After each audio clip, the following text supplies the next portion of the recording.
Përshëndetje, ja ku jemi përsëri bashkë me një recetë tjetër e cila është kulaçi mbushur me spinaq e djathtë. Vemi te këndi gatimit për të filluar përgatitjen e recetës.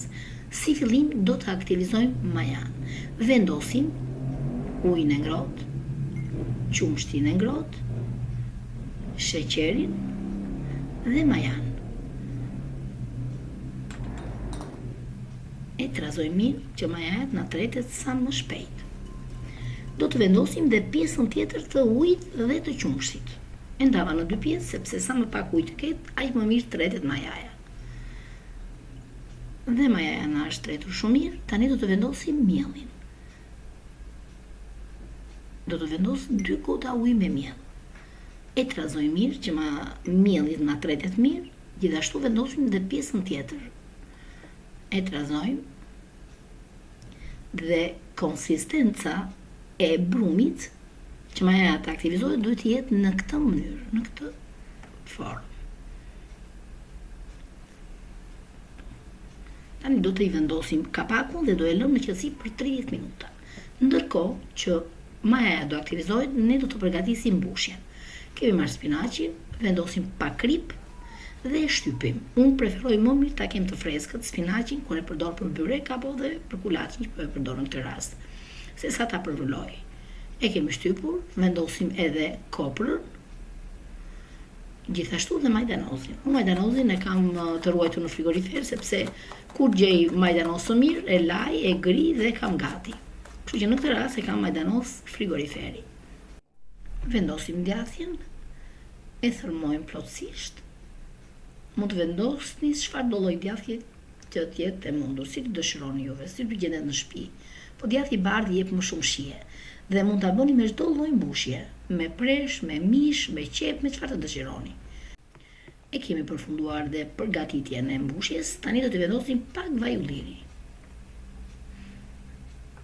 E përziejmë pak.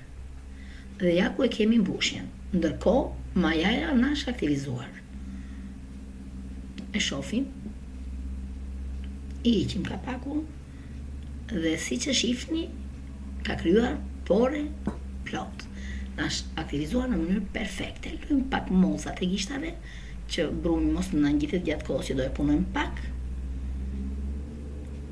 Dhe tani do të vendosim pjesën tjetër të përbërësve që na ka ngelur. Gjithmonë sasia që ne kemi përcaktuar të kësaj recete. Vendosim dhe kripën, pak vaj ulliri. Vaj ulliri është gati gjysmë finxhan kafe për gjithë recetën. E përziejmë pak sa mielli të bashkangjitet bashkë me masën e brumit dhe vendosim në banak për ta punuar. Do të përfitojmë një masë brumi siç përgatisim kulaçet zakonisht, po duhet jetë pak më i butë, jo aq i fortë. E punojmë dhe ja ku e kemi masën e brumit që kemi përfituar.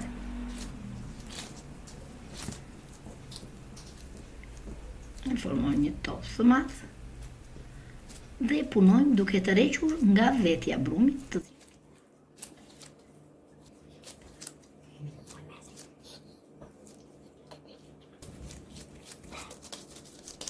kemi, do të vendosim në tavë, ku përpara tavën do ta lyejmë me vaj, ulliri apo vaj misri, siç të dëshironi juve. Tani do të hapim nëpërmjet një furçe silikoni në gjithë sipërfaqen dhe në buzët anësore të tavës. Vendosim brumin, edhe vajin që ka furça, e lyejmë brumin, që mos na shkojë dëm ajo, dhe e shtypim nëpërmjet pllëmave, duke hapur sa sipërfaqja e tavës. Është fillimisht pak i fortë brumi, po e fiton atë lezetitetin gjatë kohës që punohet. Ja siç e shihni, na u hap në mënyrë perfekte. Tani do të vendosim mbushjen. Ju mund ta mbushni me çfarë të dëshironi, me spinaq, siç e kam mbushur unë sot, me presh, me qep vetëm, me mish, me çfarë të dëshironi. Ja e mbyllim tani kulaçin. E kapur në këtë mënyrë. E kemi mbyllur, e shtypim me dorë dhe tani do ta kthejmë nga ana tjetër. Tani do e shtypim përsëri me pllomat e duarve. Edhe siç e shihni, brumi e ka fituar atë elasticitetin e vet. Dhe hap shumë kollaj. Siç e shihni. E kemi përfunduar dhe hapjen e kulaçit me mbushje brenda. Tani do të përgatisim kremin për të lyer sipër kulaçin. Vendosim një të veveze, nuk e nda nga e bardha. Do të vendosim 2 lugë kos, 2 lugë gjelle me kos dhe 2 lugë gjelle me vaj ulliri. Do i përzjejmë derisa të fillojmë të përfitojmë një mas kremi, një mas homogjene. E kemi përgatitur dhe tani do ta vendosim sipër kulaçit. Ne hapim me shtypë dhe pak me dorë, se zbutur akoma më shumë dhe hapet më kollaj. E vendosim sipër, duke e lyer nëpërmjet furçës silikonit.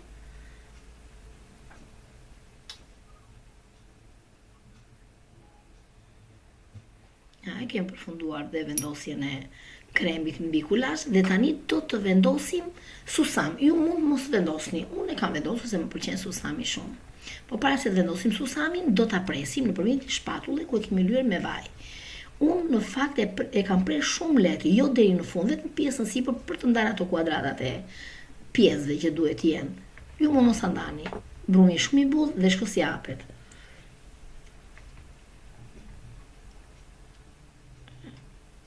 E kemi përfunduar edhe ndarjen e kulaçit. Tani do vendosim susam. Gjithmonë varet sipas dëshirës suaj, si të dëshironi juve.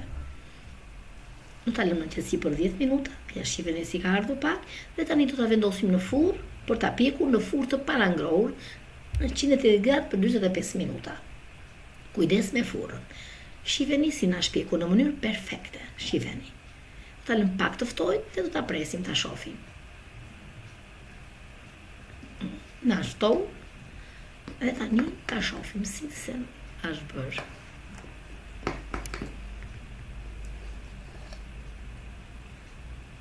Si është bërë. Super. Super i thjesht për të përgatitur, pa shumë margje, stako fare.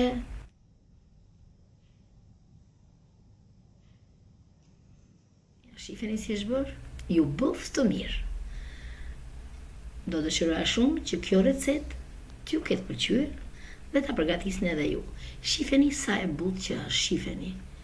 Super e butë. Edhe mbushja. Super.